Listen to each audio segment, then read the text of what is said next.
উফ, ওপরবেলা তোমায় অনেক যত্নে বানিয়েছি। আজকে প্রপোজ ডে, সকাল থেকে তোমার মতোই এক ফুলের অপেক্ষায় ছিলাম। I love you so much.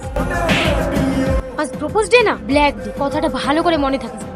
ঠিক করেছেন, কোনটা রেড সিগন্যাল কোনটা গ্রিন সিগন্যাল এরা বোঝে না। কি? কিছু না নূর।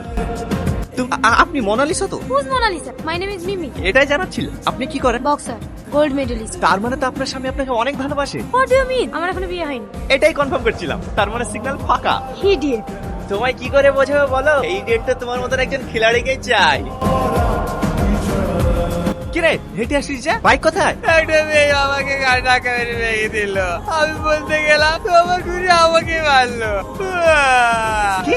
একটা মেয়ের হাতে মার খেয়ে এসে কান্না করছে। চুপ কর। চল দেখছি কোন মেয়ের হাতে সব যে আমার বন্ধুকে মারে। নিয়ে চল আমাকে।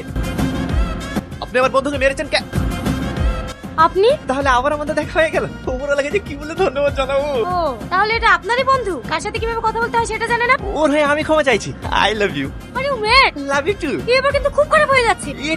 এটাই তোমার মেন সমস্যা। এমনি আমি ঠিক থাকি, কিন্তু আপনাকে দেখলেই আমি নিজেকে সামলাতে পারি না। আপনাকে ভূতে ধরেছি। তাই তো বলছি, আপনি আপনার ভালোবাসার আদর দিয়ে আমার মুডটা ছাড়িয়ে দিন না। লিখুন 958। আপনি কত ভালো। এটা আমার নাম্বার না, বহরমপুর মেন্টাল হসপিটালে না, যোগাযোগ করুন। তোমাকে তো আমি একদিন ছিপে তুলবই। চল। নূর, এই নূর, কি? আজ আমাদের কোথায় যাওয়ার কথা? আমি তোমাদের দেখা মেয়েকে বিয়ে করবো না। আমার মেয়ে দেখা আছে। তোর আব্বা কিন্তু মেয়ের ফ্যামিলিকে কথা দিয়েছি, তুই যদি না যাস তোর আব্বা কিন্তু খুব রেগে যাবে। আমি কিন্তু ওখানে ডাইরেক্ট বলে দেবো মেয়ে আমার পছন্দ না। যা বলার বলিস, আগে রেডি হয়ে নে। মাশাআল্লাহ, খুব সুন্দর মেয়ে, আমাদের পছন্দ হয়েছে। কি বলো? ওগো, বাবু আবার এই বিয়ে করবে না বলছে, তুমি আবার কথা দিও না। কে বলেছে বিয়ে করবো না? একে আমার ভীষণ পছন্দ, আমি একেই তো বিয়ে করবো। কিন্তু আমি এই বিয়ে করব না। কেন মা? আমি আগে ওর সঙ্গে পার্সোনাল কথা বলতে চাই। হ্যাঁ তোমরা কথা বল।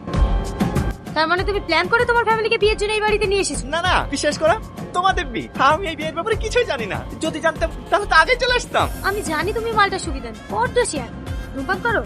তোবা কি যে বলো, ধূমপান তো দূরের কথা, আমি ওসব ছুঁয়েই দেখি না। ধূমপান ছাড়া আর কোনো নেশা আছে? ড্রিঙ্ক করা বা লটারি কাটা?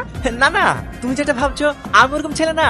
আর তাছাড়া শরবত খেতে গেলাম আমি 1000 বার ভাবি আমি এতটা ভালো ছেলে। সব বুঝলাম। কখনো কোনো মেয়ের সঙ্গে প্রেম করেছো? তোবা আমি কোনো মেয়ের দিকে তাকাই না। তোমার প্রতি আমার সন্দেহ আছে। আমি শুনেছি পুরুষ মানে তার কোনো একটা নেশা থাকে, তোমার তো দেখছি কোনো নেশাই নেই। আমি এমন একজনকে বিয়ে করতে চাই যে সব ধরনের নেশা থাকে। আমি তোমাকে বিয়ে করতে পারবো। ব্যাপারটা কি হলো? এই ছেলেকে আমি বিয়ে করতে পারবো না, কারণ আমি যেমন ছেলে চাই ও সেরকম না।